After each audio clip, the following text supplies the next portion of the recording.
여러분, 겉보기에는 지극히 평범하지만 그 안에 칠흑 같은 비밀을 숨기고 있는 장소에 대한 이야기를 들어보신 적 있습니까? 충청남도 논산시에는 언뜻 보기에는 여느 축산업과 다를 바 없는 한 양돈 농장이 있었습니다. 하지만 높이 솟은 담장과 코를 찌르는 돼지 우리의 악취 너머에는 끔찍한 이야기가 도사리고 있었습니다. 그곳에 일하러 들어간 과부들이 흔적도 없이 차례차례 사라졌던 것입니다. 처음에는 주변 마을 사람들조차 이를 대수롭지 않게 여겼습니다. 그 여자들이 더 나은 곳으로 이사를 갔거나 재혼을 했거나 혹은 더 좋은 일자리를 찾아 떠났을 거라고 막연히 생각했습니다. 하지만 날이 갈수록 무언가 잘못되었다는 사실이 분명해졌습니다. 아무런 소식도 연락도 없었으며 단 한 명도 고향을 다시 찾아왔다는 사람이 없었습니다. 과연 그 농장 안에서는 무슨 일이 벌어졌던 것일까요? 왜 하필 과부들만이 희생양이 되어야 했을까요? 그리고 마침내 이 거대한 미스터리는 어떻게 그 베일을 벗기 시작했을까요?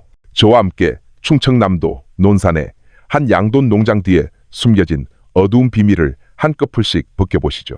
2022년의 여름, 뜨거운 햇살이 충청남도 논산의 평야 위로 쨍쨍 내리쬐고 있었습니다. 마른 바람이 푸르게 펼쳐진 농과 끝없이 이어진 과수원을 스쳐 지나갔습니다.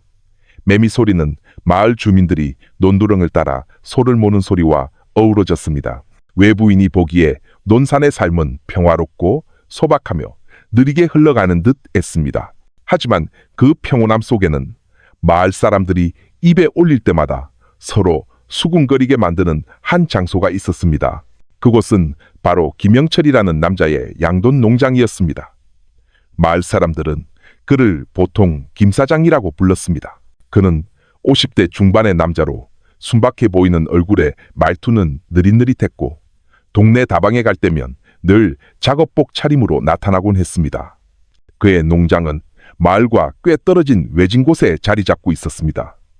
그곳에 닿으려면 여름에는 흙먼지가 자욱하고 장마철에는 질척거리는 비포장 도로를 지나야 했습니다. 길 양옆으로는 외딴 느낌을 주는 과수원과 밭이 펼쳐져 있었습니다. 높다란 철문은 철조망과 빽빽한 나무들로 둘러싸여 마치 외부 세계의 시선을 차단하려는 듯 굳게 닫혀 있었습니다. 마을길까지 새어나오는 날카로운 돼지 울음소리 외에 그 높은 담장 안에서 실제로 무슨 일이 일어나는지 아는 사람은 거의 없었습니다. 이 농장이 유명해진 것은 수천 마리에 달하는 돼지 때문만이 아니었습니다. 김 사장의 독특한 직원 채용 방식 때문이었습니다. 그는 오직 과부인 여자들만 직원으로 고용했습니다. 남편이 사고로 죽었든 병으로 세상을 떠났든 혹은 다른 어떤 이유에서든 상관없었습니다. 직원들은 대부분 강원도나 전라도, 심지어 경상도 같은 먼 타지에서 온 사람들이었습니다. 그가 마을 사람들에게 말했던 이유는 간단했습니다. 불쌍한 사람들이잖아요. 기댈 곳도 없이 혼자 살아남으려고 애쓰는 사람들이니 내가 좀 도와주고 싶어서요. 처음에는 마을 사람들 모두 그의 행동을 칭찬했습니다. 많은 이들이 김 사장이 다른 사업주들과는 다르다고 생각했습니다. 다른 이들이 젊고 힘 좋은 인부들을 찾을 때 그는 기댈 곳 없는 불행한 여인들에게 기회를 주었기 때문입니다. 가난한 과부들에게 이 농장에서 일하라는 제안은 하늘이 내린 축복과도 같았습니다. 그녀들은 숙식과 함께 고향의 자식이나 부모에게 바칠 수 있을 만큼의 월급을 제공받았습니다. 하지만 시간이 흐르면서 수군거리는 소리가 커지기 시작했습니다. 오일장에서 채소를 파는 영희 엄마는 농장으로 일하러 오는 새로운 여자 인부들의 얼굴을 자주 보곤 했습니다. 그녀들은 되게 지쳐 보였지만 희망에 가득 차 있었습니다. 하지만 이상하게도 불과 몇 달 뒤면 그 여자들은 하나둘씩 자취를 감추었고 다시는 볼 수 없었습니다. 더 좋은 일자리를 구해서 갔겠지. 한 사람이 말했습니다. 새 남자를 만나 떠났을 수도 있고 다른 이가 답했습니다. 하지만 놀랍게도 단 한 명도 다시 찾아와 인사를 하거나 안부를 전하는 사람이 없었습니다. 이러한 이상한 점 때문에 몇몇 마을 사람들은 마음이 불편해졌습니다. 농장이 크고 좋긴 한데 분위기가 어째 좀 으스스해. 동네 다방의 한 아주머니가 투덜거렸습니다. 김 사장이 사람 좋고 남 돕기 좋아하는 건 알겠는데 왜 그 집 인부들은 그렇게 자주 사라지는 거야? 그녀는 미간을 찌푸리며 물었습니다. 그 모든 의심 속에서 한 이름이 관심의 중심으로 떠올랐습니다. 강원도에서 온 젊은 과부 박미영이었습니다. 그녀는 농장에서 일한 지 불과 몇 달 되지 않았습니다. 처음에는 마을 가게에 생필품을 사러 자주 모습을 드러냈습니다. 얼굴에는 늘 밝은 미소가 가득했습니다. 하지만 갑자기 몇 주 전부터 그녀의 모습이 보이지 않았습니다. 그녀에게 늘 채소를 팔던 영희 엄마는 이상하게 생각했습니다. 보통 미영 씨는 매주 고추랑 파를 사러 왔는데 한 달이 넘도록 얼굴을 못 봤네. 그녀는 혼잣말처럼 중얼거렸습니다. 박미영의 실종 이야기는 입에서 입으로 퍼져나가며 김 사장의 농장에 대한 미스터리를 더욱 깊게 만들었습니다. 마을 사람들도 궁금했지만 농사일과 자식 돌보기 그리고 생계를 꾸려나가는 일상의 무게는 그 의심을 다방이나 아침 시장에서의 짧은 대화 주제로만 머물게 했습니다. 누구도 감히 진실을 파헤치려 나서지 못했습니다. 마을 사람들이 알지 못하는 사이 강원도의 작은 집에서는 최순자라는 이름의 한 노파가 애타는 마음으로 딸의 소식을 기다리고 있었습니다. 그녀의 사랑하는 딸 박미영이 연락을 끊은 지 석 달이 넘어가고 있었습니다. 전화는 연결되지 않았고 어린 손녀딸 소희가 보낸 그림 편지에도 답장은 없었습니다.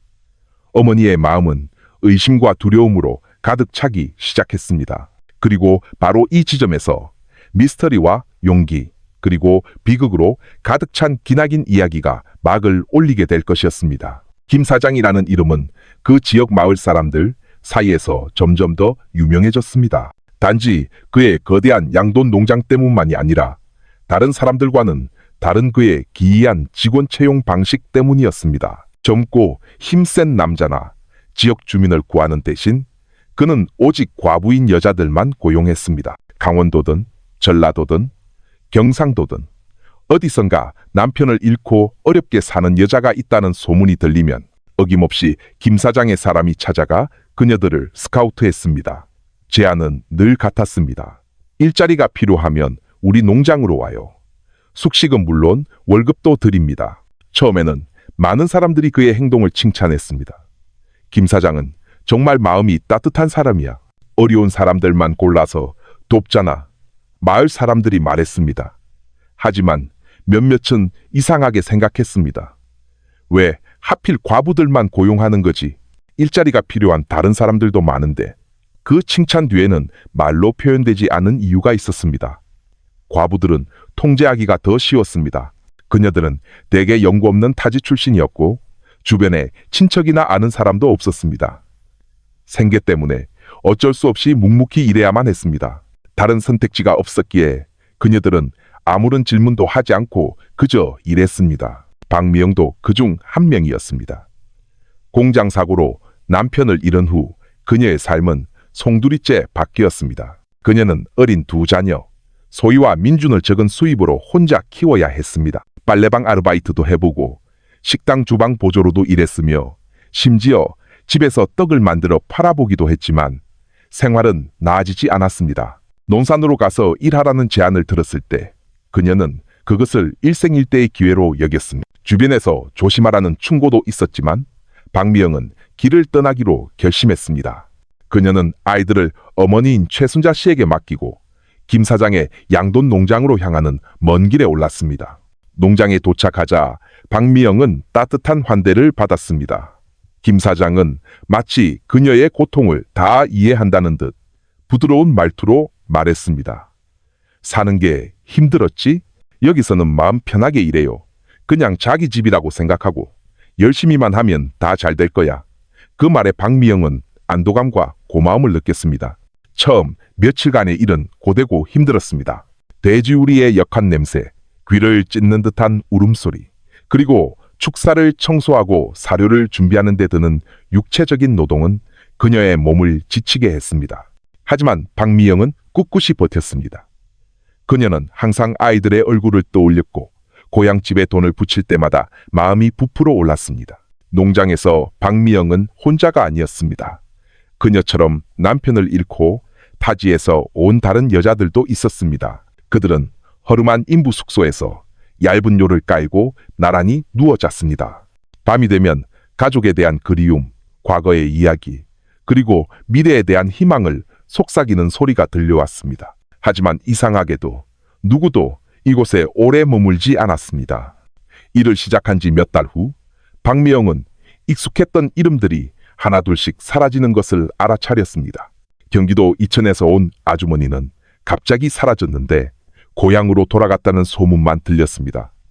그 후에는 전라북도에서 온 언니가 새 남자를 따라갔다고들 했습니다. 하지만 누구도 그들이 떠나는 것을 직접 본 사람은 없었습니다.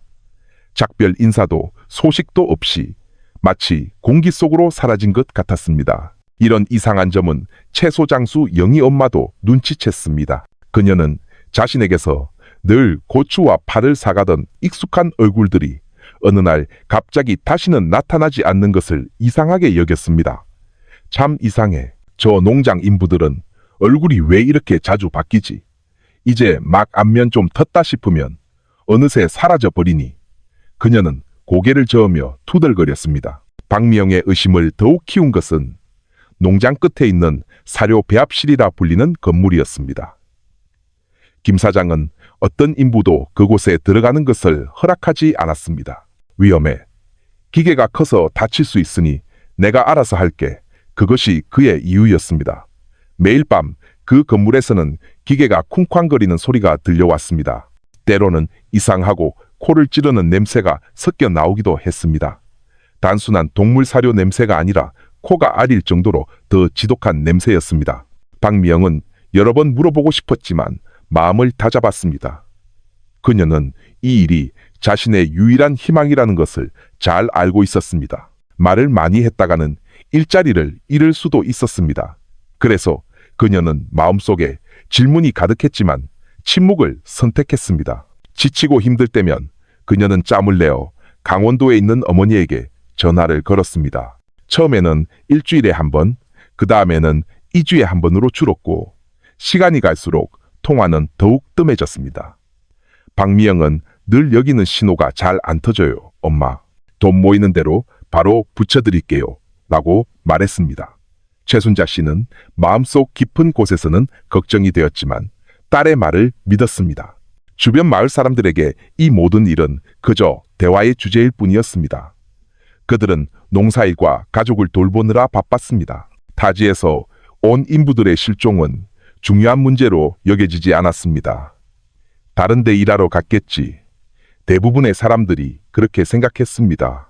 하지만 그 수군거림 뒤편에서 어두운 비밀은 몸을 숨기고 있었습니다. 그리고 박미영은 자신도 모르는 사이에 위험한 미스터리의 한복판으로 점점 더 깊이 걸어 들어가고 있었습니다.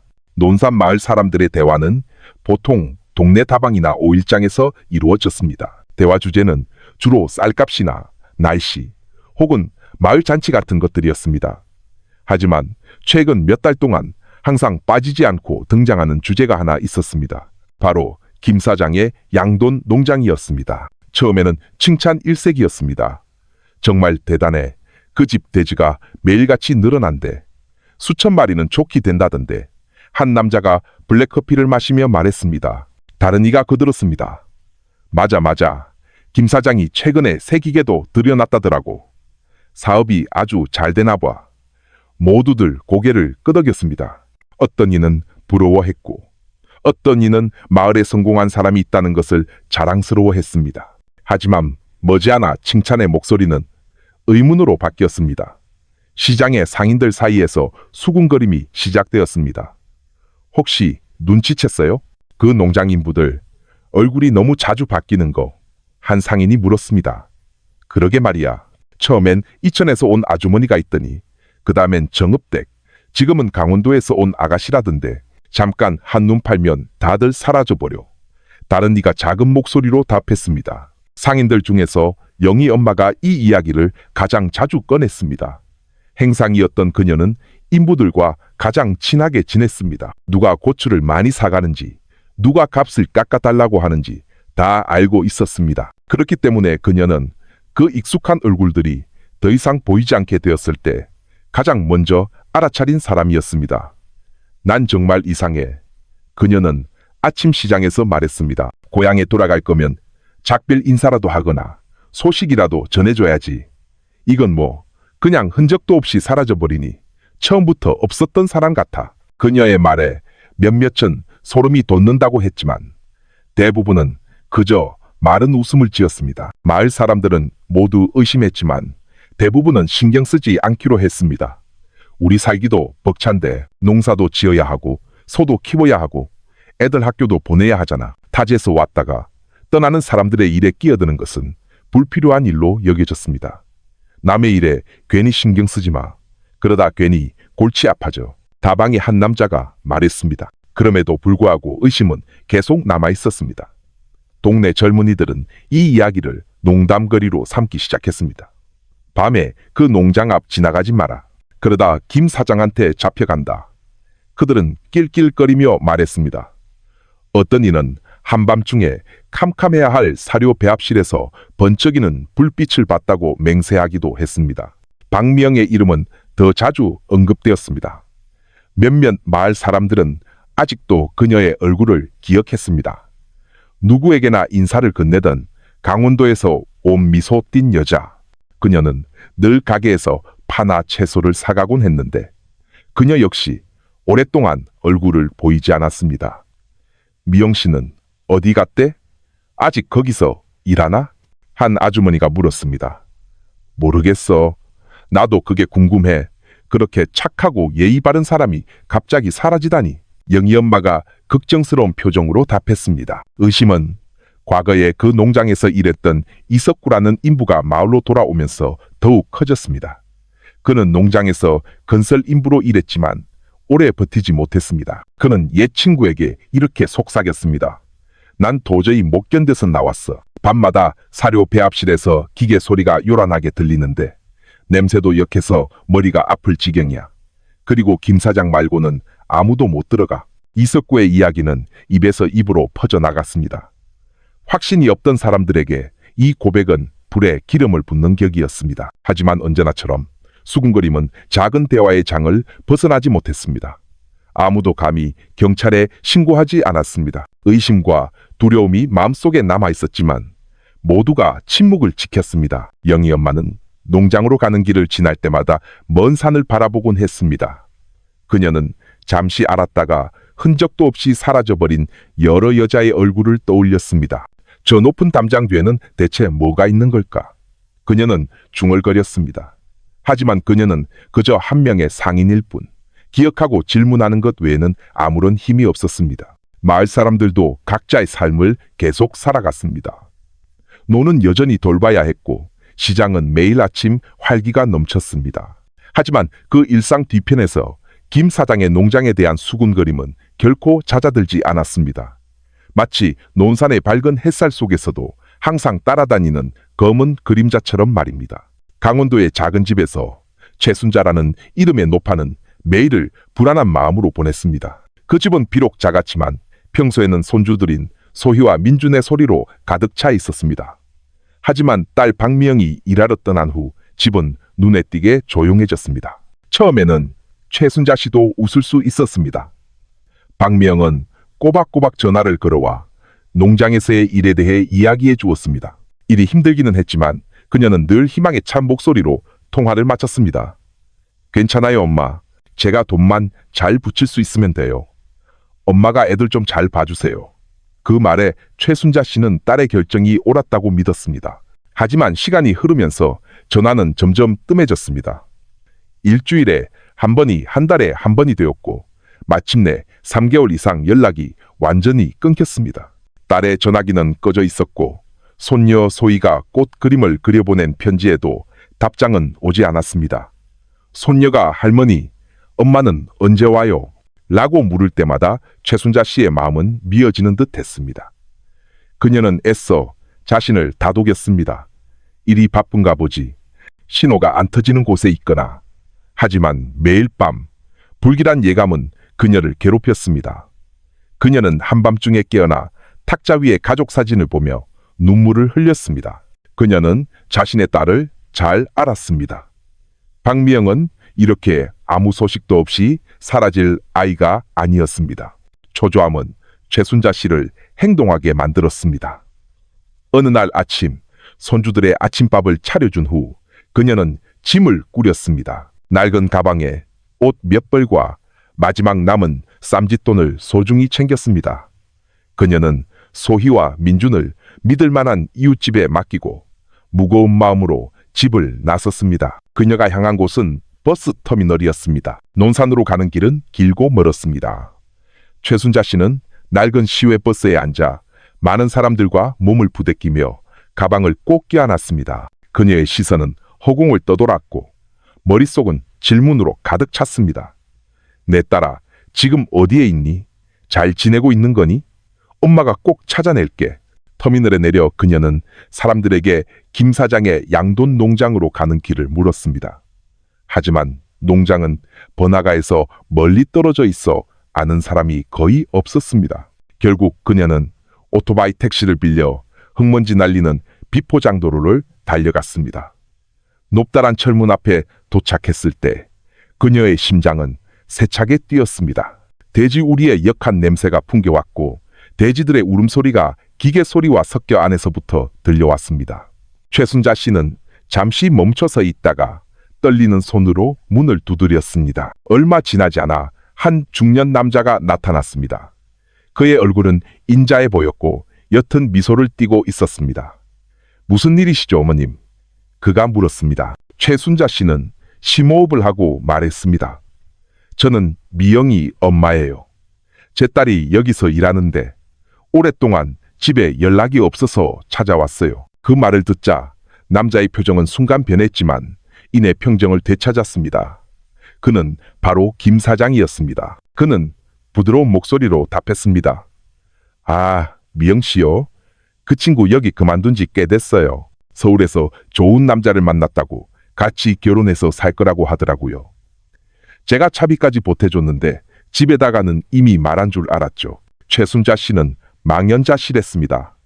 그 말은 그럴듯하게 들렸지만 그녀의 마음은 믿기를 거부했습니다. 그녀는 딸이 아이들을 버리고 말 한마디 없이 떠날 리가 없다는 것을 알았습니다. 하지만 김 사장의 말투와 태도는 너무나도 믿음직스러워 보였습니다. 그는 심지어 그녀를 안으로 들어오게 해 시원한 물을 대접하고 손주들의 안부까지 물었습니다. 이 모든 것이 최순자 씨를 더욱 혼란스럽게 만들었습니다. 무거운 발걸음으로 최순자 씨는 돌아왔습니다. 그날 밤 그녀는 잠을 이루지 못했습니다. 김 사장의 이야기가 머릿속을 맴돌았지만 직감은 그녀에게 무언가 숨겨져 있다고 말하고 있었습니다. 그녀는 혼자 힘으로는 그 남자에게서 답을 얻을 수 없다는 것을 깨달았습니다. 며칠 후 그녀는 다시 논산을 찾았습니다. 하지만 이번에 그녀가 향한 곳은 농장이 아니라 경찰서였습니다. 그녀는 소박해 보이는 민원실에 앉아 떨리는 손으로 실종 신고서를 작성했습니다. 그녀는 박명의 실종과 자신의 불길한 예감, 그리고 김 사장에 대한 의심을 모두 털어놓았습니다. 서툰 글씨로 가득 찬 그 종이 한 장에는 어머니의 애타는 마음이 고스란히 담겨 있었습니다. 그 실종 신고서는 김 사장 농장의 높은 담장 뒤에 숨겨진 어둠의 장막을 걷어내 기나긴 여정의 시작이 되었습니다. 최순자 씨의 고소장은 논산경찰서에 정식으로 접수되었습니다. 사건을 접수한 경찰관은 노파의 얼굴을 동정심 어린 눈으로 바라보며 사건을 추적하겠다고 약속했습니다. 비록 평범한 실종 신고였지만 내용은 명확했습니다. 박미영 씨, 최종적으로 김영철 일명 김 사장의 양돈 농장에서 근무한 것으로 확인되었으며 현재 수개월째 연락 두절 상태임. 며칠 후 사복 경찰 2명이 농장으로 향했습니다. 그들은 문 앞에서 김 사장의 환대를 받았습니다. 중년 남자는 여느 때처럼 차분해 보였고 옅은 미소를 띠고 있었습니다. 안녕하십니까, 사장님. 저희는 박미영 씨라는 직원분에 대해 신고가 들어와서 몇 가지 여쭤보려고 왔습니다. 한 경찰관이 말했습니다. 김 사장은 천천히 고개를 끄덕였습니다. 아, 미영 씨요? 네, 여기서 일했었죠. 그런데 그만둔 지 꽤 됐어요. 서울 남자를 따라간다고 하더라고요. 저한테는 잘 인사하고 떠났는데 차비까지 챙겨줬습니다.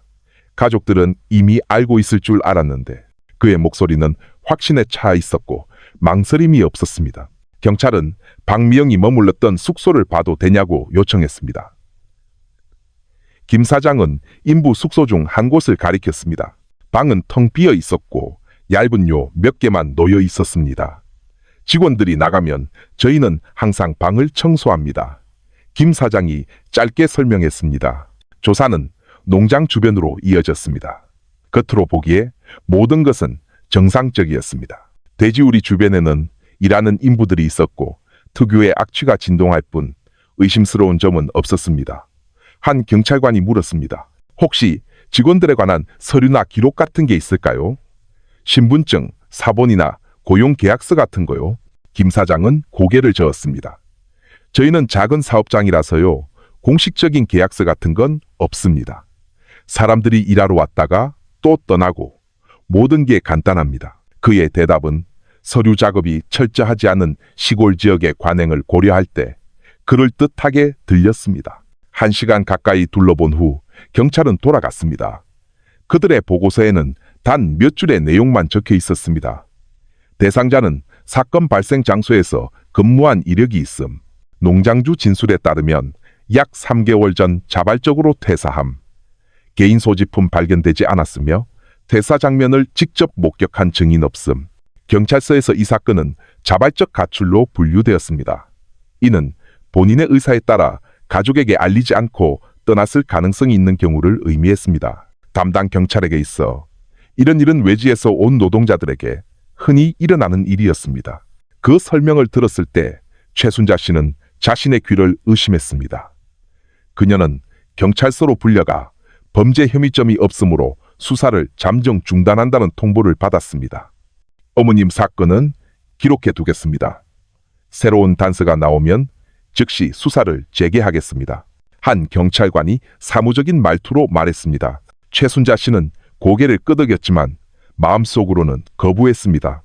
그녀는 박미영이 어린 두 아이를 말없이 버리고 떠날 리가 없다는 것을 잘 알았습니다. 그녀에게 경찰의 답변은 고통을 더할 뿐이었습니다. 그날 밤 최순자 씨는 논산의 작은 여관방으로 돌아왔습니다. 그녀는 바닥을 응시하며 멍하니 앉아 있었습니다. 떨리는 손으로 박미영의 사진을 꼭 쥐자 소리 없는 눈물이 흘러내렸습니다. 실망감이 그녀의 마음을 갉아먹었지만 그 감정 뒤편에서 결의가 싹트고 있었습니다. 그들이 이걸 평범한 일이라고 생각한다면 나는 결코 멈추지 않을 것이다.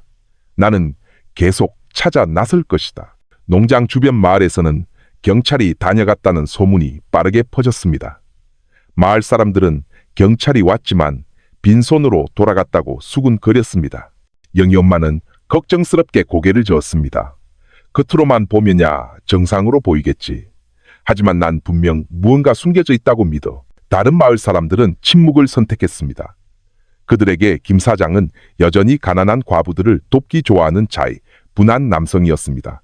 누구도 증거 없이 섣불리 무언가를 말하려 하지 않았습니다. 시간이 흘러 최순자 씨의 사건은 다른 사건 파일들 속으로 묻혀갔습니다.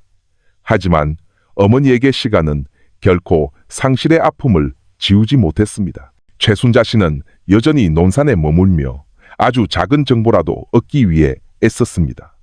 비록 초동 수사는 아무런 성과 없이 끝났지만 이야기는 아직 끝나지 않았습니다. 한 어머니의 꺾이지 않는 의지로부터 거대한 수사의 씨앗이 싹트기 시작했습니다.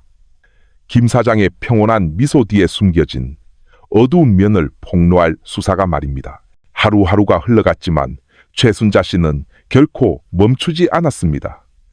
기회가 있을 때마다 그녀는 논산 경찰서를 찾아가 딸 사건의 진척 상황을 물었습니다. 돌아오는 대답은 늘 같았습니다. 아직 진전이 없습니다, 어머님. 마음 편히 기다리세요. 실망스러웠지만 그녀는 결코 포기하지 않았습니다. 그녀의 끈질김은 점차도 경찰청 수준까지 알려지게 되었습니다. 내부 보고서에 한 노파가 딸의 실종 사건을 지속적으로 추적하고 있음이라는 기록이 남게 된 것입니다. 이 일로 충남지방경찰청이 사건에 관심을 갖기 시작했습니다. 경찰청에서는 작은 회의가 열렸습니다. 수사 경험이 풍부한 베테랑 형사인 강태식 경감이 박미영 씨의 실종 보고서가 담긴 얇은 파일을 건네받았습니다. 그는 꼼꼼히 읽어 내려갔습니다. 젊은 과부 마지막 근무지는 김영철의 농장, 그리고 흔적 없는 실종, 또한 비슷한 방식으로 실종된 다른 여성 인부들에 대한 기록도 있었습니다. 강태식 경감은 미간을 찌푸렸습니다. 여러 명의 여성, 모두 과부, 그리고 모두 똑같이 사라졌다. 이건 우연이 아니야. 그가 말했습니다. 그는 반복되는 패턴이 위험의 신호라는 것을 잘 알고 있었습니다. 그는 즉시 특별수사팀을 꾸리기로 결정했습니다. 그의 지시는 명확했습니다. 과거에 농장에서 일했던 모든 사람의 명단을 확보하고 그들의 가족을 직접 만나 정보를 수집해라. 증명 가능한 금융거래 패턴과 생활 흔적을 모두 추적해. 젊은 형사 여러 명이 각 지방으로 파견되었습니다. 강원도, 전라도, 경상북도, 심지어 충청북도까지 그들은 실종자 가족들의 집을 찾아갔고 그 결과는 소름 끼쳤습니다. 거의 모든 이야기가 똑같았습니다. 처음 몇 달간은 꼬박꼬박 돈을 보내왔고 그 후 연락이 끊겼으며 마지막으로 들은 이유는 늘 비슷했습니다. 새 남자를 따라갔다고 들었어요. 강태식 경감은 그 농장 담장 뒤에 무언가 감춰져 있다는 것을 더욱 확신했습니다. 하지만 가장 큰 난관은 아직 물리적 증거가 없다는 것이었습니다. 그것 없이는 선량한 이미지를 쌓아온 김 사장 같은 인물을 처벌하기 어려웠습니다. 한편 최순자 씨는 계속해서 싸우고 있었습니다. 매번 같은 대답을 들었지만 그녀는 결코 좌절하지 않았습니다. 그녀의 용기에 젊은 형사들 몇몇은 이 노파를 존경하기 시작했습니다. 그들에게 최순자 씨의 눈물과 기도는 이 사건을 이대로 묻어둘 수 없는 이유였습니다. 어느 날 오후 최순자 씨가 경찰서를 나서자 한 경찰관이 조용히 그녀에게 다가왔습니다. 어머님, 희망을 잃지 마세요. 지금 이 사건, 또 경찰청에서 관심을 갖고 있습니다.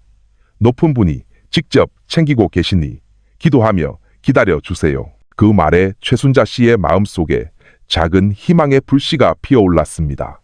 특별수사팀 사무실에서 강태식 경감은 실종된 7명의 여성 명단을 정리하고 있었습니다.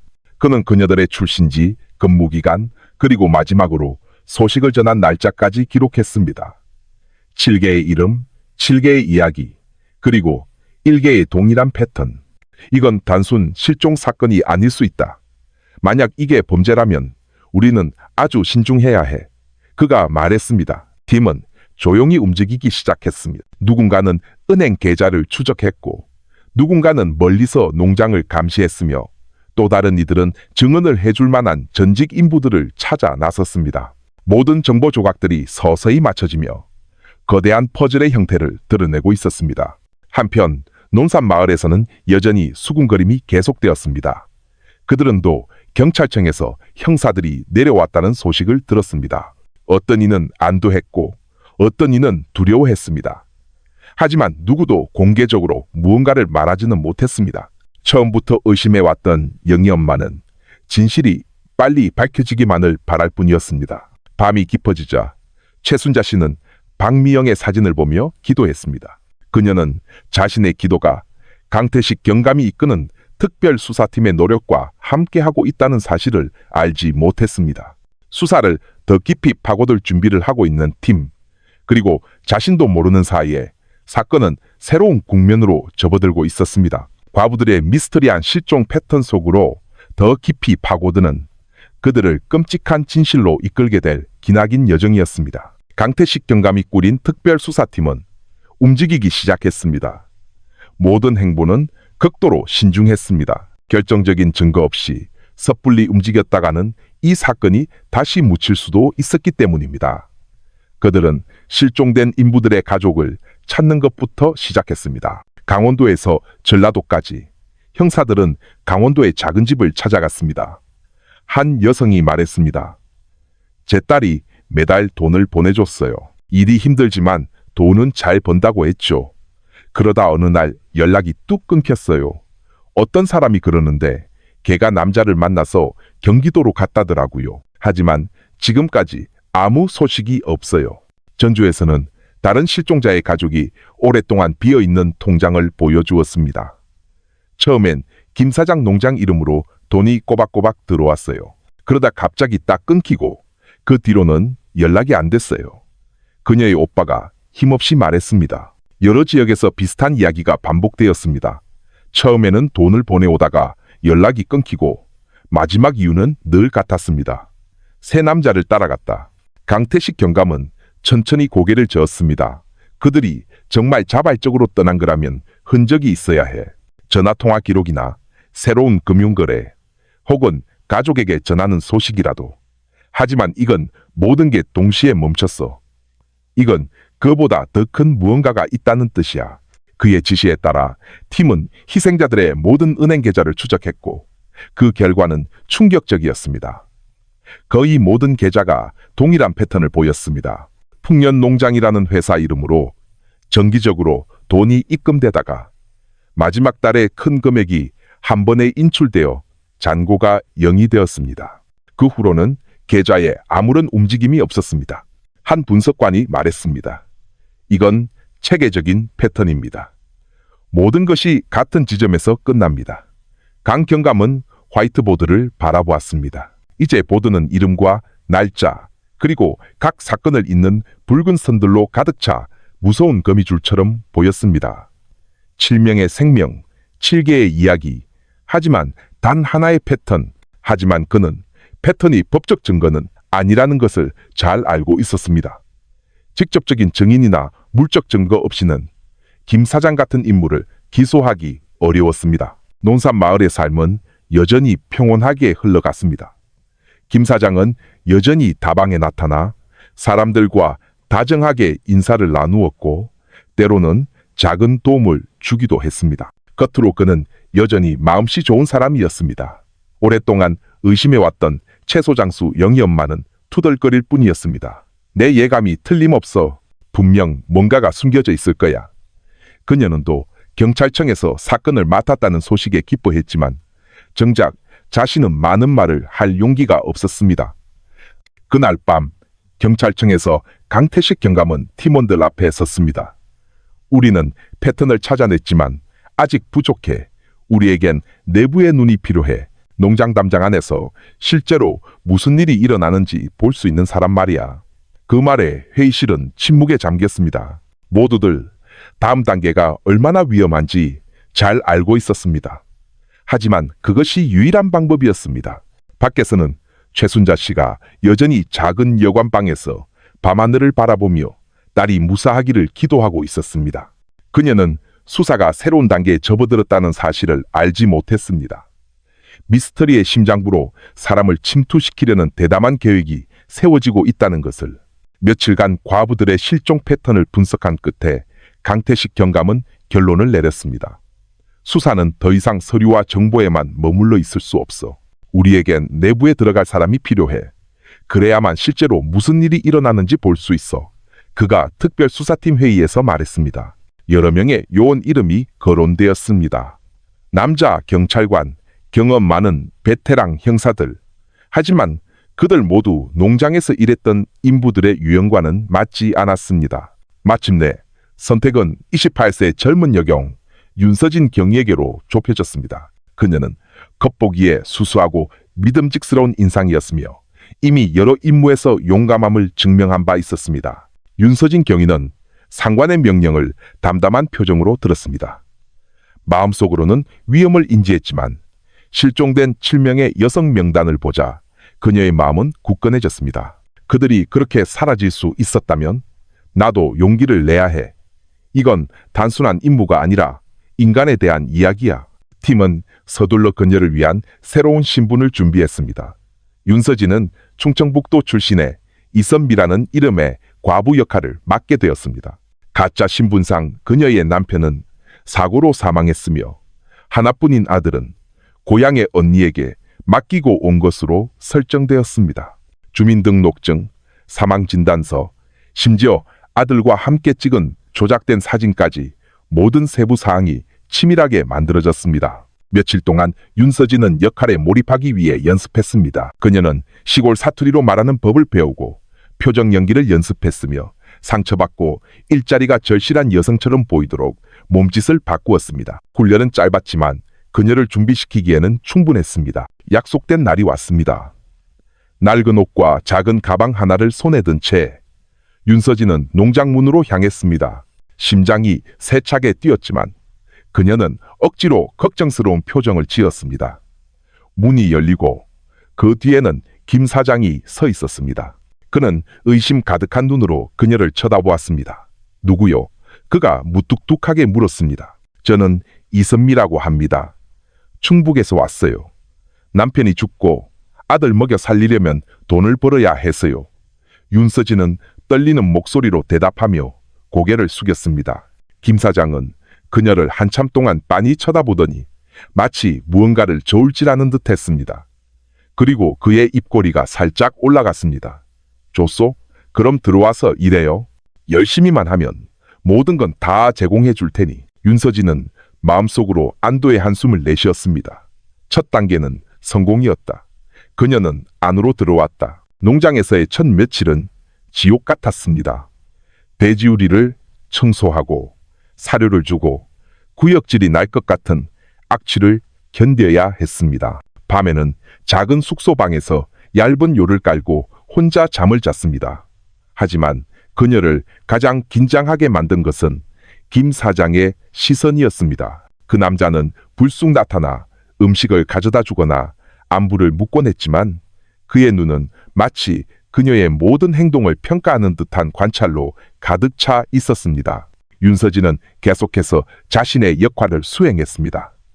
그녀는 힘들고 어려운 시골 여자처럼 연약하고 지쳤으며 말이 없는 태도를 보였습니다. 비밀 통신 채널을 통해 그녀는 팀의 진행 상황을 보고했습니다. 사료 배합실이라고 불리는 건물이 있는데 항상 잠겨 있습니다. 김 사장만 들어갈 수 있습니다. 매일 밤 기계 소리가 들리고 일반적인 동물 사료와는 다른 냄새가 납니다. 그녀는 짧은 메시지에 이렇게 적었습니다. 보고를 받은 강태식 경감은 미간을 찌푸렸습니다. 그곳이 핵심일 수 있다. 하지만 성급하게 움직이지 마라. 시간이 더 필요하고 더 명확한 증거가 필요하다. 그가 팀에게 말했습니다. 윤서진의 임무는 이제 막 시작되었습니다. 농장에서의 매일은 도박과 같았습니다. 매일 밤 그녀는 그 미스터리한 건물에서 새어나오는 흔적에 귀를 기울여야 했습니다.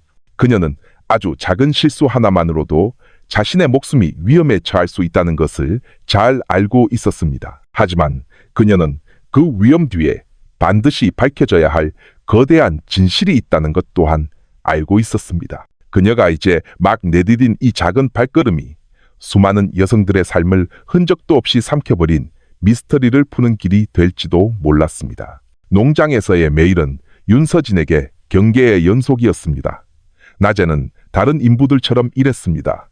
축사를 청소하고 사료를 준비하고 무거운 포대를 날랐습니다. 밤에는 숙소에 누워 있었지만 그녀의 귀는 항상 열려 있었습니다. 사료 배합실에서 들려오는 기계 소리는 보통 동물 사료와는 다른 코를 찌르는 냄새와 함께 들려오곤 했습니다. 어느 날 밤 그 소리는 평소보다 더 오랫동안 계속되었습니다. 윤서진은 숨을 죽이고 모든 세부 사항을 기억하려 애썼습니다. 저 안에 분명 무언가가 있어 어떻게든 알아내야 해. 그녀는 마음속으로 생각했습니다. 다음 날 아침 그녀는 물을 기르러 가는 척하며 그 건물 근처로 슬쩍 다가갔습니다. 사료 배합실은 튼튼해 보였고 철문은 항상 잠겨 있었으며 창문도 굳게 닫혀 있었습니다. 오직 위쪽에 있는 작은 틈으로 거대한 기계의 그림자와 마치 방금 청소를 마친 듯 축축해 보이는 바닥을 어렴풋이 볼 수 있었습니다. 그녀가 더 가까이 다가가 안을 들여다보려 할 때 발소리가 들렸습니다. 열쇠를 손에 든 김 사장이 나타났습니다. 여기서 뭐 하는 거야? 그가 날카롭게 물었습니다. 그의 눈은 의심으로 가득 차 있었습니다. 윤서진은 고개를 숙이고 놀란 척했습니다. 죄송합니다, 사장님. 물 들어가다가 길을 잘못 들었어요. 김 사장은 그녀를 빤히 쳐다보다가 한숨을 쉬었습니다. 이 근처에 오지 마. 기계가 많아서 위험하니까. 윤서진은 서둘러 자리를 떴습니다. 겉으로는 안심한 듯 보였지만 마음속에서는 확신이 더욱 커졌습니다. 저 철문 뒤에 무언가 숨겨져 있었다. 며칠 후 그녀는 사료 배합실 근처의 낡은 창고에 몰래 들어갔습니다. 그 건물은 거의 사용되지 않아 먼지와 거미줄로 가득했습니다. 방구석에서 그녀는 낡은 나무 상자 하나를 발견했습니다. 조심스럽게 열어보자 그 안의 내용물에 그녀는 몸이 굳었습니다. 구겨진 여자 옷가지들, 작은 가방, 그리고 은반지나 플라스틱 목걸이 같은 값싼 장신구들이었습니다. 한두 벌이 아니었습니다. 여러 사람의 거심이 분명했습니다. 윤서진의 손이 떨렸지만 그녀는 서둘러 평정을 되찾았습니다. 그녀는 옷 속에 숨겨둔 초소형 카메라로 모든 것을 촬영했습니다. 상자를 원래대로 닫아둔 후 그녀는 아무 일도 없었다는 듯이 창고를 빠져나왔습니다. 그 사진들은 즉시 비밀 채널을 통해 팀에 전송되었습니다. 보고를 받은 강태식 경감은 즉시 미간을 찌푸렸습니다. 이건 중요한 단서다. 희생자 가족들에게 보여줘서 확인해야 해. 하지만 윤경이는 아직 안에 있어야 한다. 아직 우리가 움직일 때가 아니야. 그날 밤 사료 배합실의 기계 소리가 다시 울려 퍼졌습니다. 이번에는 더 크게 코를 찌를 듯한 악취와 함께였습니다. 윤서진은 조용히 숙소를 빠져나와 건물 근처로 다가갔습니다. 벽의 작은 틈새로 그녀는 김 사장이 거대한 기계를 작동시키고 있는 그림자를 보았습니다. 무언가가 안으로 투입되었지만 어둠 때문에 명확히 보이지는 않았습니다. 기계가 멈춘 후 물소리가 들렸습니다. 마치 누군가 바닥을 청소하는 것 같았습니다. 얼마 지나지 않아 문이 살짝 열리고 땀으로 흠뻑 젖은 김 사장이 나왔습니다. 그의 손은 더러웠습니다. 그는 서둘러 문을 단단히 잠그고 자리를 떴습니다. 윤서진은 들키지 않으려 재빨리 몸을 숨겼습니다. 그녀의 심장은 세차게 뛰었고 식은땀이 관자놀이를 타고 흘렀습니다. 그날 밤 그녀는 잠을 이루지 못했습니다. 다음날 아침 그녀는 보고서를 작성했습니다. 김 사장이 한밤중에 사료 배합실에서 기계를 사용함, 이상하고 강한 악취가 남, 창고에서 여성들의 개인 소지품 발견. 강태식 경감은 심각한 표정으로 보고서를 읽었습니다. 진실에 가까워지고 있다. 하지만 계속 진행하려면 과학적인 증거가 필요해. 윤경이는 침착하게 관찰을 계속해야 한다. 윤서진은 사료 배합실 뒤에 숨겨진 어두운 비밀이 곧 드러날 것이라는 것을 알았습니다. 하지만 그녀는 또한 자신이 더 많이 볼수록 위험이 자신에게 더 가까이 다가오고 있다는 것도 알고 있었습니다. 윤서진의 보고는 강태식 경감에게 농장 안에 큰 비밀이 숨겨져 있다는 확신을 더해 주었습니다. 하지만 그는 과학적 증거 없이는 모든 발견이 단순한 추측으로 치부될 수 있다는 것을 잘 알고 있었습니다. 그는 팀의 금융거래 내역과 화학물질 구매 기록을 조사하라고 지시했습니다. 만약 무언가 숨겨져 있다면 외부에도 흔적이 남게 마련이야. 돈과 물건이 그냥 사라질 수는 없어. 그가 단호하게 말했습니다. 수사는 풍년 농장의 거래 내역을 검토하는 것부터 시작되었습니다. 처음에는 모든 것이 정상적으로 보였습니다. 동물 사료, 농장 장비, 일반 소모품 구매 등. 하지만 더 깊이 파고들자 의심스러운 항목이 발견되었습니다. 지난 몇 년간 회사는 일반적인 양돈 농장의 필요량을 훨씬 초과하는 양의 수산화 나트륨, 양잿물과 황산, 강산을 대량으로 구매해 왔습니다. 화학 분석 전문가는 짧게 의견을 냈습니다. 단순히 돼지우리 청소용으로 쓰기에는 양이 터무니없이 많습니다. 분명 다른 용도가 있을 겁니다. 화학물질 경로 외에도 팀은 김 사장의 개인 자금 흐름을 조사했습니다. 은행 기록에서 흥미로운 패턴이 발견되었습니다. 새로운 인부가 들어와 일한 지 몇 달이 지나면 큰 액수의 현금이 인출되었습니다. 그 후로는 그 인부와 관련된 금융거래가 더 이상 나타나지 않았습니다. 마치 주기가 있는 것 같습니다. 인부를 고용하고 몇 달 월급을 주고 그리고 모든 것이 끝납니다. 하나의 사이클처럼요. 젊은 형사가 보고했습니다. 확실히 하기 위해 팀은 다시 희생자들의 가족을 찾아갔습니다. 강원도에서 한 어머니는 금융기록을 보자 울음을 터뜨렸습니다. 네, 맞아요. 이게 딸이 마지막으로 돈을 보내준 달이에요. 그 뒤로 사라졌어요. 전주에서는 다른 희생자의 오빠가 고개를 끄덕였습니다. 이 돈을 인출한 뒤로 동생 통장은 텅 비었어요. 저희는 걔가 이사한 줄 알았는데 아무 소식이 없더라고요. 가족들의 증언은 팀의 분석을 더욱 뒷받침했습니다. 여성들의 실종 패턴은 금융 거래 패턴과 일치했습니다. 강태식 경감은 굳은 표정으로 모든 보고를 들었습니다. 이건 강력한 정황 증거지만 법정에서는 패턴만으로는 부족해. 농장에서 일어난 일과 이것을 연결해야 해. 그는 윤서진에게 비밀 메시지를 보냈습니다. 사료 배합실을 계속 감시해라. 그 화학물질들이 그곳에서 어떻게 사용되는지 알아내야 한다. 윤서진은 세차게 뛰는 심장으로 메시지를 받았습니다. 그녀는 자신의 임무가 더욱 위험해졌지만 그만큼 더 중요해졌다는 것을 알았습니다. 그 후 며칠 밤 동안 그녀는 기계 소리, 풍겨 나오는 악취, 그리고 김 사장의 행동을 상세히 기록했습니다. 경찰청에서는 모든 정보가 거대한 화이트보드 위에 수집되었습니다. 화학물질, 구매 기록, 금융 패턴, 윤서진의 보고, 붉은 선들이 각 정보 조각들을 연결하여 무언가 끔찍한 것을 숨기기 위해 잘 설계된 것처럼 보이는 시스템의 큰 그림을 만들어냈습니다. 강태식 경감은 그 보드 앞에 섰습니다. 거의 다 왔다. 하지만 결정적인 마지막 한 방이 필요해. 현장에서 과학적인 증거를 확보하는 순간 그는 더 이상 빠져나갈 수 없을 것이다. 그날 밤 사무실이 조용해지자 강태식 경감은 실종된 7명의 희생자 명단을 쳐다보았습니다. 그는 마음속으로 중얼거렸습니다. 당신들은 잊히지 않을 겁니다. 우리가 당신들을 위해 진실을 찾아낼 겁니다. 다른 한편 최순자 씨는 여전히 작은 여관방에서 기도하고 있었습니다. 그녀는 경찰의 수사 내용을 자세히 알지는 못했지만 큰 움직임이 일어나고 있다는 것을 느낄 수 있었습니다. 그녀의 기도와 희망은 이제 김 사장 농장의 미스터리를 풀기 위해 노력하는 특별수사팀의 고된 작업과 하나가 되어가고 있었습니다. 그리고 마을 끝 사료 배합실 건물은 여전히 조용히 서 있었습니다. 겉으로는 평범해 보이지만 안에는 더 이상 숨길 수 없는 비밀을 품고 있었습니다. 농장에서의 밤은 보통 동물 소리와 돼지우리 냄새뿐이었지만 윤서진에게는 아주 작은 소리 하나도 위험을 의미할 수 있었습니다. 그녀는 단 한 번의 실수로도 자신의 위장이 발각될 수 있다는 것을 잘 알고 있었습니다. 어느 날 밤 사료 배합실의 기계 소리가 평소보다 더 컸습니다.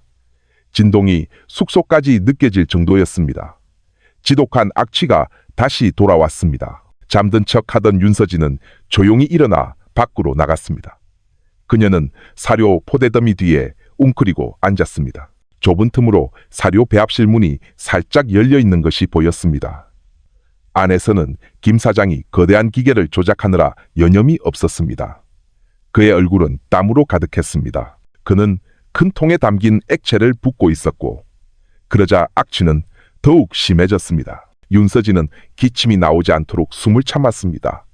그녀는 옷 속에 숨겨둔 초소형 카메라를 들어 멀리서 사진을 찍었습니다. 사진은 선명하지 않았지만 기계와 액체통은 알아볼 수 있었습니다. 몇 분 후 김 사장은 기계를 멈추고 물로 바닥을 씻어냈습니다. 솔질 소리가 들렸고 더러운 물이 건물 뒤편 배수구로 흘러나갔습니다. 윤서진은 젖은 바닥에 반사되는 불빛을 보았습니다. 철저한 청소가 막 끝났다는 신호였습니다.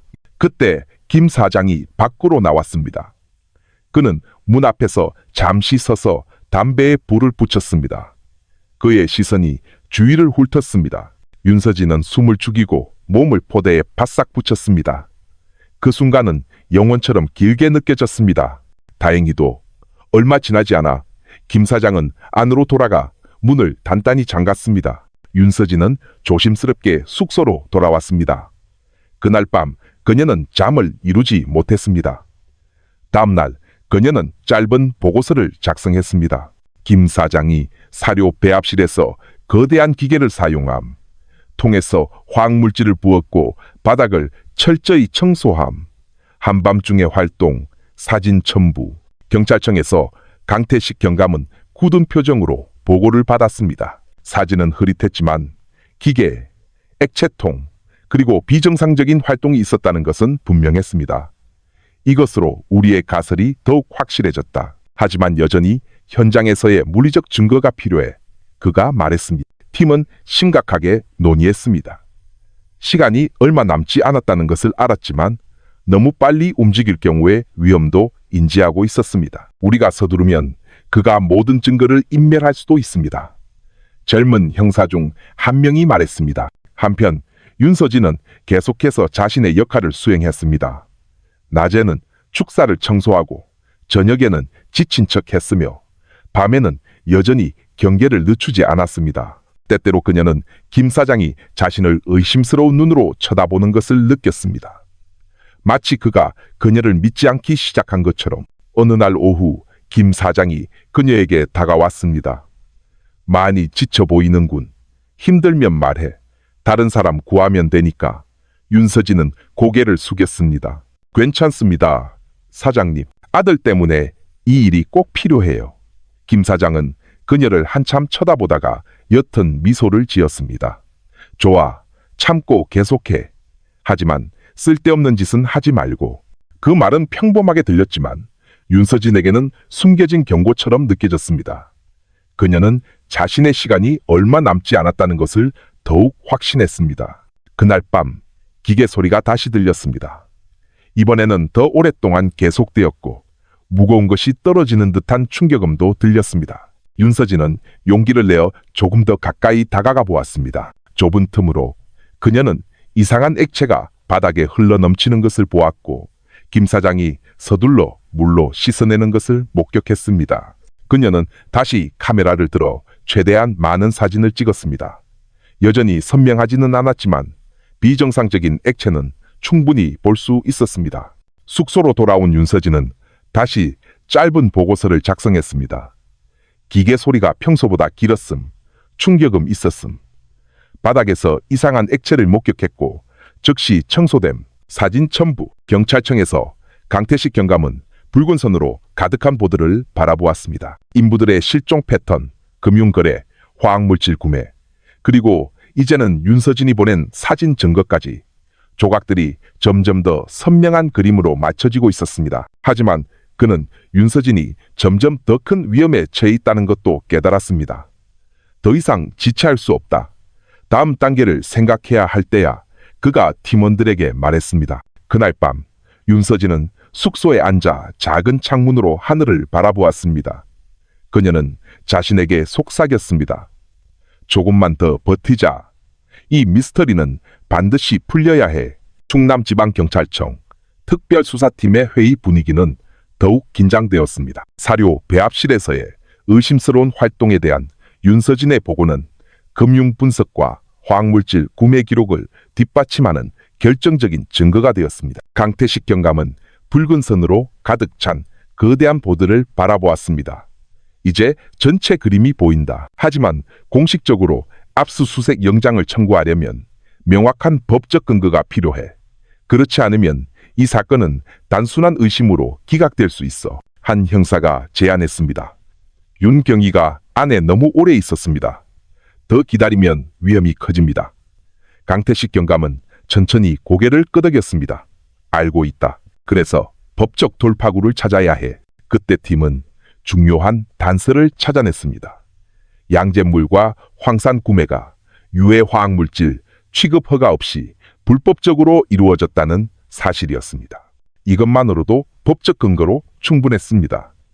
유해 화학물질 관리법 위반 혐의로 영장을 신청하면 장소에 대한 압수수색이 가능합니다. 팀원 중 한 명이 설명했습니다. 강태식 경감이 책상을 내리쳤습니다. 아주 좋아. 서둘러 서류를 준비해. 최대한 빨리 움직여야 한다. 법적 절차가 진행되는 동안 윤서진은 농장에서 점점 더 큰 압박감을 느꼈습니다. 김 사장은 그녀를 의심 가득한 눈으로 쳐다보기 시작했고 그녀의 모든 행동은 감시당하는 것 같았습니다. 어느 날 오후 김 사장이 그녀에게 다가왔습니다. 선미 씨, 그가 무뚝뚝하게 말했습니다. 여기 온 지 얼마나 됐지? 윤서진은 고개를 숙였습니다. 거의 2달 됐습니다, 사장님. 성실하군. 하지만 난 궁금한 게 많은 사람은 싫어해. 윤서진은 서둘러 대답했습니다. 전 그냥 제 일만 할 뿐입니다. 다른 일에는 신경 쓰지 않아요. 김 사장은 옅은 미소를 짓고는 돌아서 가버렸습니다. 짧은 대화였지만 윤서진은 불안감을 느꼈습니다. 그녀는 팀에 긴급 메시지를 보냈습니다. 그가 나를 의심하기 시작한 것 같다. 다음 단계 실행을 서둘러 달라. 그 메시지는 강태식 경감에게 더 이상 지체할 수 없다는 확신을 주었습니다. 다행히도 좋은 소식이 예상보다 빨리 도착했습니다. 법원에서 영장이 발부됐다. 경찰청에서 강 경감이 작전 계획을 발표했습니다. 작전 중 윤경희가 위험에 처하지 않도록 먼저 안전하게 구출해야 한다. 병력은 모든 방향에서 포위하여 용의자의 도주를 막는다. 과학수사팀은 최대한 신속하게 증거물을 확보할 수 있도록 준비시켜라. 모든 것은 조용히 준비한다. 정보 유출은 절대 금물이다. 농장에서 윤서진은 메일을 불안한 마음으로 보냈습니다. 그녀는 계속 일했고 여전히 연약한 여성의 역할을 연기했습니다. 비록 직감은 위험이 코앞에 다가왔다고 말하고 있었지만 그날 밤 그녀가 작은 숙소에 앉아 하늘을 바라보고 있을 때 그녀는 속삭였습니다. 조금만 더 버틸 수 있기를. 작전이 곧 시작될 거야. 다른 한편 강태식 경감은 충남의 거대한 지도 앞에 서 있었습니다. 그의 손가락이 농장으로 들어가는 길을 가리켰습니다. 그는 팀원들을 향해 돌아보며 말했습니다. 거대한 작전이 코앞이다. 내일이나 모레 모든 것이 결정될 것이다. 그날 밤 논산의 하늘은 구름으로 어두웠고 공기는 마치 무언가를 기다리며 숨을 죽인 듯 무겁고 습했습니다. 농장 근처의 집결 지점에서 수십 명의 검은색 특수작전복을 입은 경찰들이 준비를 하고 있었습니다. 무기, 무전기, 그리고 과학수사 장비가 완벽하게 준비되었습니다. 강태식 경감은 거대한 지도 앞에 섰습니다. 그의 목소리는 무거웠지만 절제되어 있었습니다. 알파팀은 정문을 포위한다. 브라보팀은 창고 근처 동쪽으로 진입한다. 찰리팀은 수로가 있는 뒤편에서 접근한다. 우리의 목표는 명확하다. 용의자 검거, 윤서진 구출, 그리고 모든 증거 확보. 내 신호가 있을 때까지 모든 부대는 조용히 이동한다. 명심해. 모두가 고개를 끄덕였습니다. 오늘 밤은 기나긴 수사의 끝이 될 것이었습니다. 농장 안, 윤서진은 불안한 마음으로 숙소에 앉아 있었습니다. 오후부터 김 사장은 그녀 주변을 자주 맴돌았고 그의 눈은 의심으로 가득 차 있었습니다. 그녀의 직감은 시간이 거의 다 되었다고 말하고 있었습니다. 그때 숙소 문이 벌컥 열렸습니다. 김 사장이 거기에 서서 그녀를 뚫어져라 쳐다보고 있었습니다. 선미 씨, 나 좀 따라와. 보여줄 게 있어. 윤서진은 무거운 발걸음으로 일어섰습니다. 그녀는 억지로 작은 미소를 지으며 순순히 따르는 척했습니다. 심장은 터질 듯이 뛰고 있었지만 김 사장은 그녀를 곧장 사료 배합실로 데려갔습니다. 안에서는 기계가 쿵쾅거리는 소리가 들렸고 소름 끼치는 이상한 냄새가 풍겨 나왔습니다. 담장 밖에서는 경찰 병력이 어둠 속에서 서서히 움직이고 있었습니다. 무전기에서 작은 잡음이 들렸습니다. 모든 팀 준비 완료. 신호 대기 중. 강태식 경감의 목소리가 들렸습니다. 사료 배합실에서 김 사장은 철문을 열고 윤서진에게 안으로 들어가라고 명령했습니다. 거대한 기계가 천천히 돌고 있었고 바닥은 희미한 불빛을 반사하며 축축하게 젖어 있었습니다. 김 사장은 방을 맴돌며 윤서진에게서 눈을 떼지 않았습니다. 넌 다른 여자들과 달라. 그가 차가운 목소리로 말했습니다. 너무 침착하고 너무 관찰력이 뛰어나. 대체 정체가 뭐야? 윤서진은 고개를 숙였습니다. 전 그냥 평범한 여자예요, 사장님. 일자리가 필요했을 뿐이에요. 김 사장은 그녀에게 다가왔습니다. 얼굴이 한 뼘도 안 되는 거리까지 가까워졌습니다. 그의 손이 윤서진의 어깨를 강하게 붙잡았습니다. 거짓말. 그 순간 윤서진은 이것이 자신의 마지막이라고 느꼈습니다. 숨이 막혔습니다. 하지만 그녀가 무언가 행동을 취하기도 전에 요란한 소리가 밤의 정적을 깨뜨렸습니다. 쾅! 농장 정문이 부서져 들어왔습니다. 사이렌 소리가 울려 퍼지고 지시를 외치는 소리가 울려 퍼졌습니다. 경찰이다. 움직이지 마. 김 사장은 극도로 놀랐습니다. 그는 윤서진을 옆으로 밀치고 사료 배합실 문을 닫으려 했지만 병력은 모든 방향에서 들이닥쳤습니다. 강태식 경감이 팀을 이끌고 정면으로 들어왔습니다. 체포해. 모든 방을 통제해. 김 사장은 쇠 파이프를 집어들고 저항하려 했지만 경찰 3명이 달려들어 그를 순식간에 제압했습니다. 김 사장의 손에는 수갑이 채워졌고 얼굴은 바닥에 눌렸습니다. 윤서진은 바닥에 주저앉았습니다. 몸이 부들부들 떨렸습니다. 한 경찰관이 재빨리 담요를 가져와 그녀의 몸을 덮어주고 밖으로 부축했습니다. 이제 안전합니다. 임무 성공입니다. 밖의 농장 마당은 조용했던 모습은 온데간데 없고 손전등과 경찰차 불빛으로 가득한 빛의 바다가 되었습니다. 과학수사팀이 사료 배합실을 조사하기 시작했습니다. 기계, 바닥, 그리고 화학물질통에서 샘플을 채취했습니다. 강태식 경감은 마당 한가운데에 굳건히 서서 무거운 눈빛으로 그 건물을 바라보았습니다. 마침내 여기까지 왔군. 그가 나지막이 말했습니다. 윤서진이 그에게 다가왔습니다.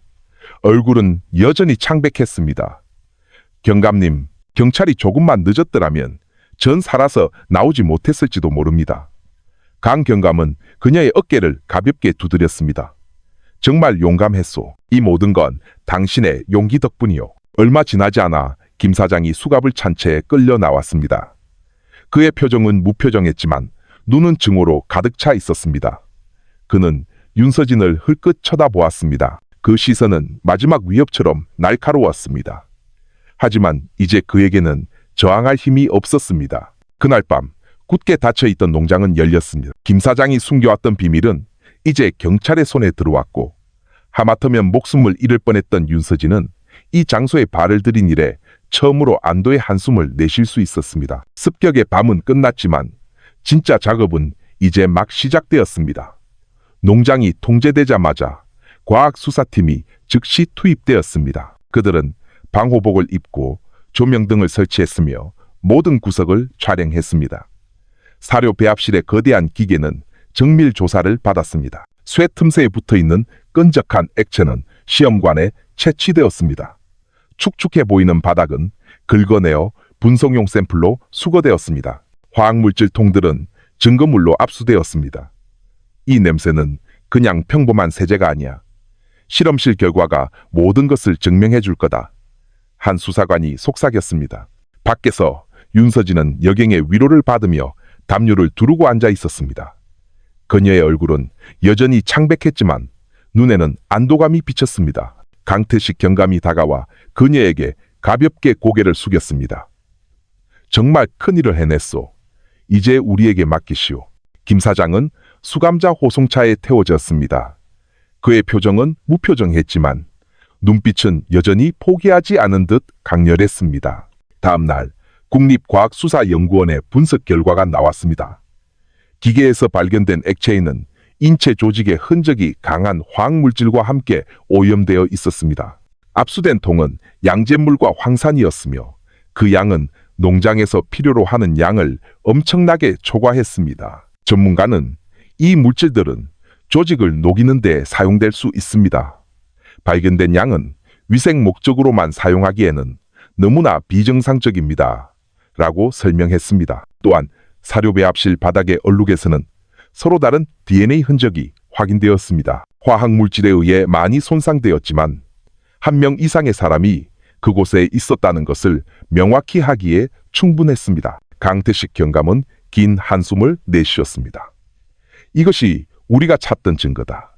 과학적이고 반박할 수 없는 이 증거들을 가지고 팀은 김 사장을 조사실로 데려갔습니다. 방은 단순했고 나무 책상과 의자 2개, 그리고 천장에 매달린 형광등뿐이었습니다. 베테랑 형사 2명이 들어왔고 그중 1명은 강태식 경감이었습니다. 그는 파일을 열고 김 사장의 얼굴을 쳐다보았습니다. 김영철 씨, 당신은 유해화학물질 불법 소지 혐의로 체포되었으며 여러 여성 인부들의 실종 사건에 연루된 혐의를 받고 있어.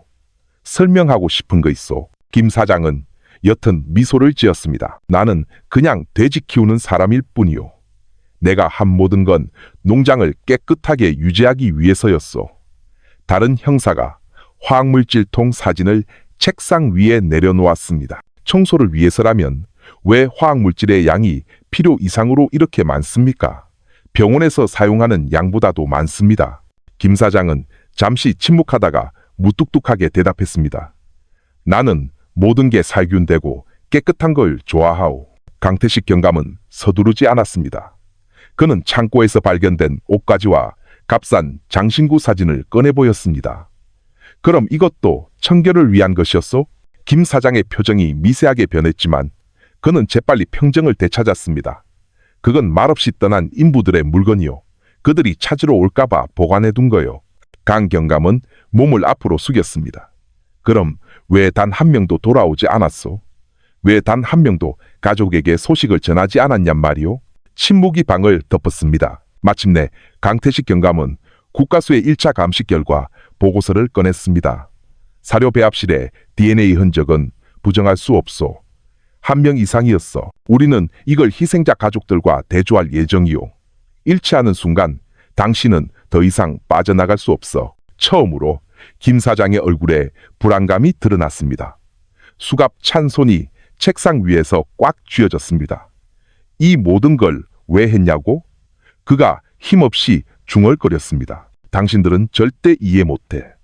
강 경감은 날카롭게 쏘아붙였습니다. 그렇다면 증명해봐. 무슨 일이 있었는지 말해. 김 사장은 침묵했습니다. 그의 눈은 텅 비어 있었고 마치 머릿속 생각과 싸우는 듯했습니다. 몇 분의 시간이 흘렀고 오직 시계의 초침 소리만 들렸습니다. 조사실 밖에서 윤서진은 여경과 함께 기다리고 있었습니다. 안전해졌지만 어젯밤의 장면은 여전히 눈앞에 선했습니다. 그녀는 눈을 감았습니다. 문 뒤에서 발소리와 희미한 대화 소리가 들려왔습니다. 젊은 형사 한 명이 그녀에게 다가와 말했습니다. 경위님의 진술이 매우 중요했습니다. 경위님이 아니었다면 여기까지 오지 못했을 겁니다. 윤서진은 그저 천천히 고개를 끄덕일 뿐이었습니다. 그녀는 싸움이 아직 끝나지 않았다는 것을 알았습니다. 답을 기다리는 희생자들의 가족들이 아직 남아 있었습니다. 그날 저녁 강태식 경감은 조사실에서 나왔습니다. 그의 얼굴은 지쳐 있었지만 눈은 결의로 가득 차 있었습니다. 그는 윤서진에게 다가왔습니다. 그는 아직 자백하지 않고 있어. 하지만 증거는 충분히 확고해. 시간이 필요할 뿐이요. 윤서진은 그를 바라보았습니다. 그녀의 목소리는 힘이 없었습니다. 경감님, 모든 진실이 밝혀지도록 해주세요. 그 여성들이 그냥 사라지게 두지 마세요. 강 경감은 단호하게 고개를 끄덕였습니다. 약속하겠소. 그날 밤 그의 책상 위에서 강 경감은 서류 더미를 쳐다보았습니다. 사진, 증거물, 법의학 보고서, 거래 기록, 그리고 희생자들의 명단, 모든 조각들은 맞춰졌습니다. 마지막 단계만이 남아 있었습니다. 김 사장의 자백을 받아내는 것, 그리고 그는 조사실에서의 심리전이 이제 막 시작되었음을 잘 알고 있었습니다. 그날 밤 조사실은 다시 침묵에 잠겼습니다. 형광등, 불빛이 김 사장의 창백한 얼굴 위로 쏟아졌습니다. 그는 고개를 숙이고 앉아 있었고 수갑이 빛을 반사했습니다. 강태식 경감이 서류 파일을 들고 천천히 들어왔습니다. 그는 즉시 말을 걸지 않고 그저 자리에 앉아 김 사장을 쳐다보았습니다. 몇 분의 침묵이 흐른 후 마침내 김 사장이 긴 한숨을 내쉬었습니다. 왜 그렇게들 애쓰시오? 모든 건 이미 벌어진 일인데. 그가 힘없이 말했습니다. 강태식 경감은 여전히 침착했습니다. 진실은 밝혀져야 하니까. 그들의 가족들이 답을 기다리고 있소. 왜 그들은 집에 돌아가지 못했소? 김 사장은 눈을 감았습니다. 그의 어깨가 떨렸습니다. 나는 여자를 믿어본 적이 없소. 내 아내가 날 버리고 떠난 후부터 그녀는 다른 남자를 찾아 나를 버렸소. 그때부터 나는 모든 여자가 똑같다고 느꼈소. 배신자들, 그들이 농장에 일하러 왔을 때 나는 잘해주는 척했소. 잠자리도 주고 밥도 먹여주고 월급도 줬지. 하지만 내 마음속에서는 다른 계획을 세우고 있었소. 그의 목소리는 쉬어 있었지만 모든 단어는 공기를 가르는 칼날처럼 명확했습니다. 처음에는 그냥 겁을 주려고 했소. 하지만 누군가 도망치려 했을 때 나는 참을 수가 없었어. 나는 그들을 버려야 한다고 느꼈지. 그리고 첫 번째 이후로는 멈출 수가 없었어. 사라지는 사람이 많아질수록 숨기기가 더 쉬워졌으니까. 강태식 경감은 날카롭게 쳐다보았습니다. 그래서 그게 당신의 상처를 복수하는 데 도움이 됐다고 생각하오? 김 사장은 씁쓸하게 짧게 웃었습니다. 아니, 아무것도 치유되지 않았소. 그저 나를 더 공허하게 만들었을 뿐이오. 다시 침묵이 찾아왔고 오직 시계의 초침 소리만 들렸습니다. 마침내 강 경감은 파일을 열고 증거물 사진을 꺼내 보였습니다. 이 모든 증거만으로도 당신을 처벌하기에 충분하오. 하지만 나는 당신의 입으로 직접 듣고 싶소. 왜 그들 약한 과부들을 선택했소? 김 사장은 고개를 숙였습니다. 그들이 사람을 쉽게 믿는다는 걸 알았으니까. 그들이 사라져도 아무도 의심하지 않을 거라고 생각했소. 이 세상은 남의 일에 신경 쓰기에는 너무 복잡하니까. 나는 그들이 흔적도 없이 사라질 거라고 생각했지. 하지만 내가 틀렸어. 여전히 신경 쓰는 사람이 있었고 맞서 싸울 용기가 있는 사람이 있었지. 그는 살아남은 윤서진을 떠올리는 듯 잠시 시선을 돌렸습니다. 그의 눈은 마치 자신이 가져본 적 없는 무언가를 잃어버린 듯 슬퍼 보였습니다. 강태식 경감은 일어섰습니다. 당신의 자백은 기록될 것이오. 하지만 기억하시오. 법은 법이오. 과거의 어떤 상처도 어떤 이유도 당신이 한 짓을 정당화할 수는 없소. 김 사장은 반박하지 않았습니다. 그는 모든 기력을 잃은 듯 가만히 앉아 있었습니다. 다음 날 아침 김 사장의 검거 소식은 논산 전체에 퍼졌습니다. 마을 사람들은 경찰서 앞에 모여들었습니다. 어떤 이들은 그렇게 조용해 보였던 사람이 그런 어두운 면을 숨기고 있었다는 것을 믿고 싶어 하지 않았습니다. 다른 한편에서는 희생자들의 가족들이 소환되었습니다. 그들은 유품을 보고 울음을 터뜨렸습니다. 마음의 상처는 결코 아물지 않겠지만 마침내 그들은 진실을 알게 되었습니다. 윤서진은 그들 가운데 서 있었습니다. 눈이 붉게 충혈되어 있었습니다. 그녀는 안도감과 슬픔을 동시에 느꼈습니다. 그녀의 모든 싸움은 비록 그 진실이 너무나도 씁쓸했지만 결실을 맺었습니다. 강태식 경감이 그녀에게 다가왔습니다. 당신은 정말 힘든 임무를 완수했소. 당신의 용기가 없었다면 이 모든 일은 결코 밝혀지지 않았을지도 모르오. 윤서진은 천천히 고개를 끄덕였습니다. 다시는 어떤 여성도 이런 일을 겪지 않았으면 좋겠습니다. 그날은 가장 친절해 보이는 얼굴 뒤에 범죄가 숨어 있을 수 있다는 것, 마음의 상처를 방치하면 끔찍한 증오가 될 수 있다는 것, 그리고 진실은 오직 맞서 싸울 용기가 있을 때만 드러날 수 있다는 것을 모두의 마음에 깊이 새기며 끝났습니다. 공식 브리핑의 마지막에 강태식 경감은 카메라를 똑바로 쳐다보며 무거운 목소리로 말했습니다. 이 사건은 우리 모두에게, 주변 사람들에게 관심을 갖는 것의 중요성을 일깨워줍니다. 경계심을 갖고 서로를 돌보는 것, 범죄가 침묵 속에서 자라나도록 내버려 두지 마십시오.